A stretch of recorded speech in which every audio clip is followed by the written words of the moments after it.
And I think that is also important for all of us to know your own limit. We tend to push ourselves more than our own limit. You know, so as a practitioner, we must know our own limit.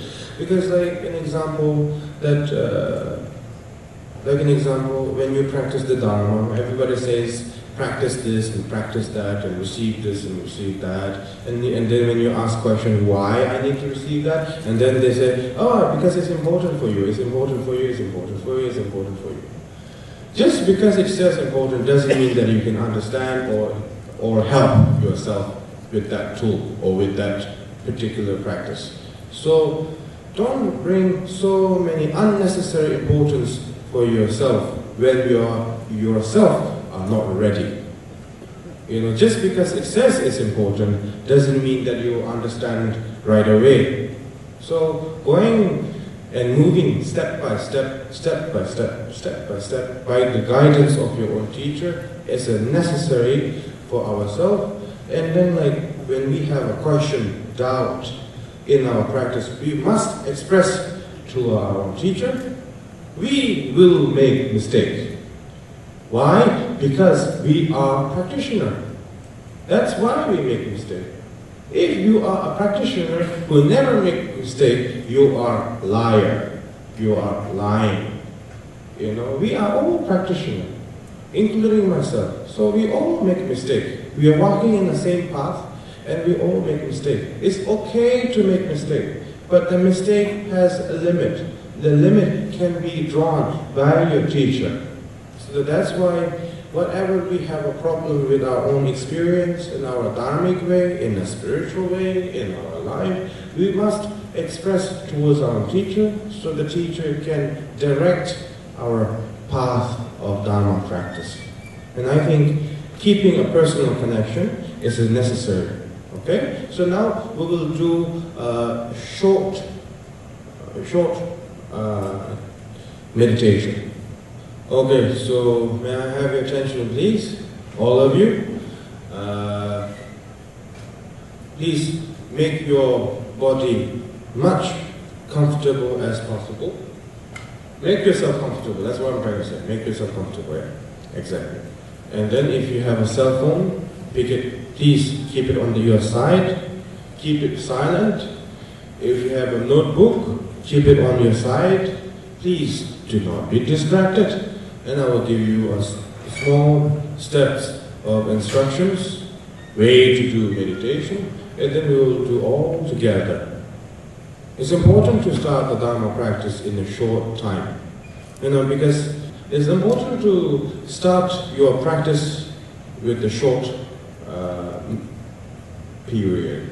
Because most of us, when we start Dharma practice, we start with a large number, we start with a huge visualization, we start with a long practice. Starting with the long practice will slowly develop your experience. Starting with a short session will give you more energy, will give you more example, will give you more encouragement to do more and don't stop.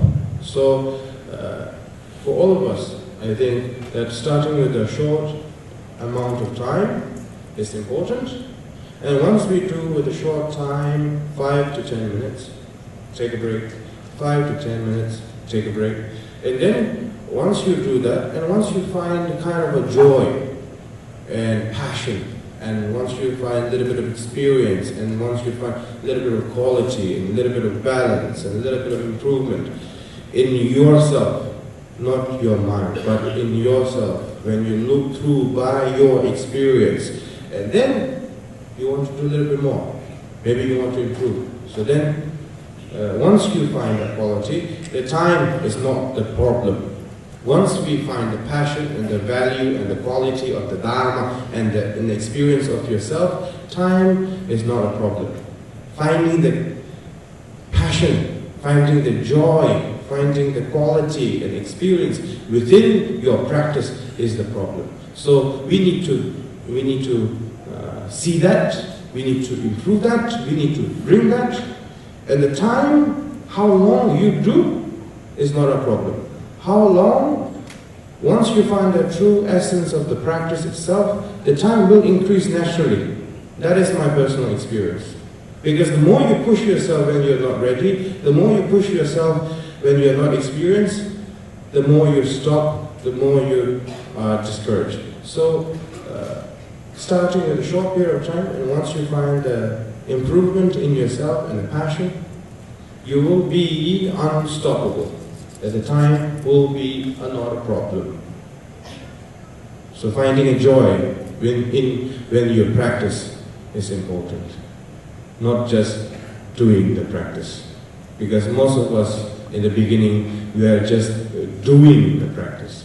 Doing the practice and doing the practice with your passion and positive energy is very, very, very, very, very different. Because when you just do the practice, it's more like, oh yeah, so I will do this, I visualize this, I dedicate, I pray for people, I think like that. You're just doing the practice.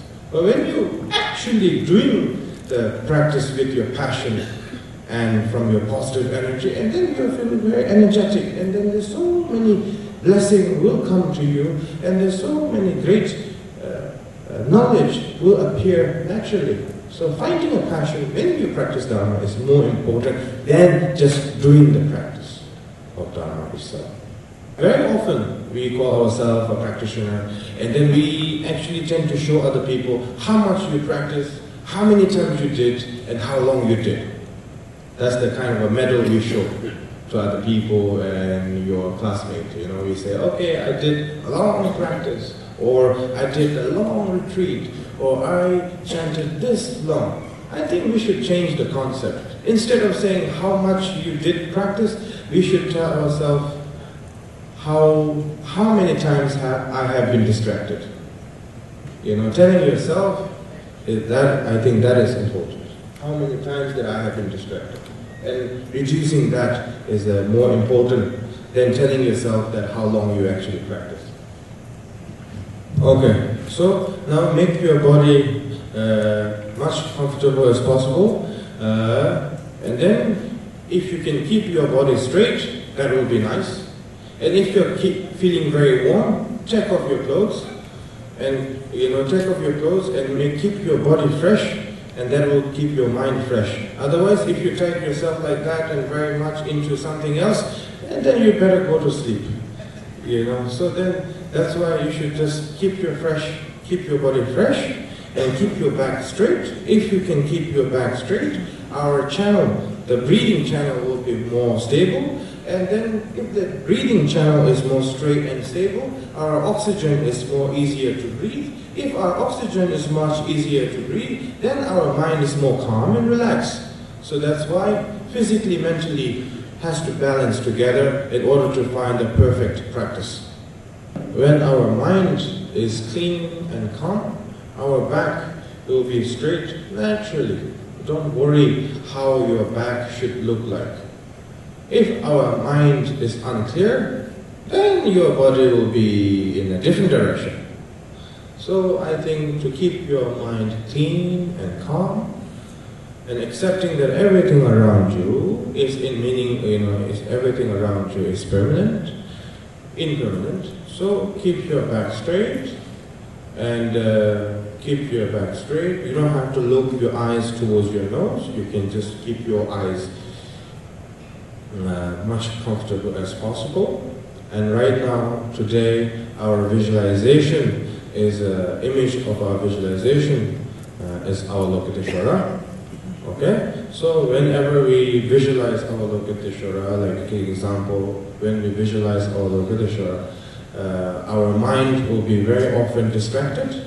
Once, your mind will be very distracted into what you feel, what you hear, what you see, what you think, or the thought. Yeah? So when you have the reflection of your own mind, when you have all the different kind of thought and different kind of image appearing from your own mind, try not to follow your own thoughts. The more you don't, the less you follow, the more it will dissolve. The more you follow, the more it will appear. So keep your body much comfortable as possible. When all the disturbing thoughts arise in your mind, try not to give it any kind of attention.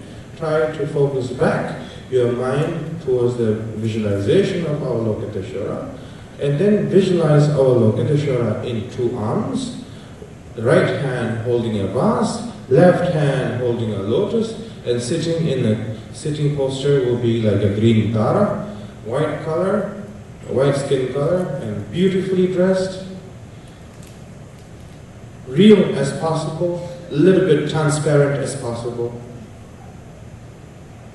Believe in your visualization. Okay, now I will start. Visualize Avalokiteshvara.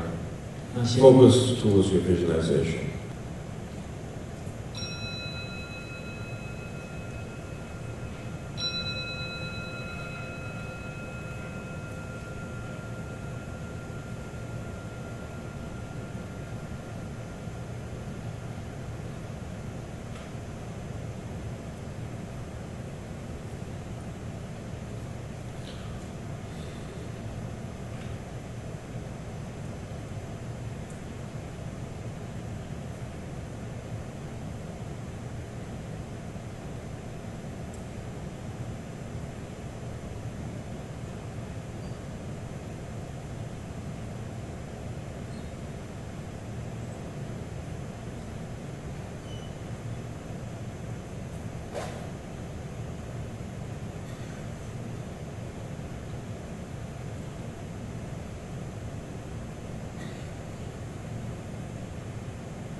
Then, now, try to think that our Avalokiteshvara himself has been dissolved into your body, speech, mind. And then try to meditate by seeing no difference between the Avalokiteshvara body, speech, and mind, and then your body, speech, and mind. Try to meditate in that state 1 second.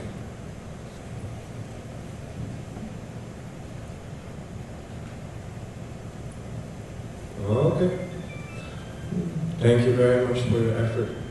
Yeah, thank you very much for your effort, and all the Khenpos and lamas and all the monks and nuns and the ordinary Dharma practitioner. Thank you for your time, and I'm really happy to be here. Thank you so much for everything to each and every one of you. Thank you very much, and have a good evening to all of you. Thank you. And hopefully in the future I can be in service to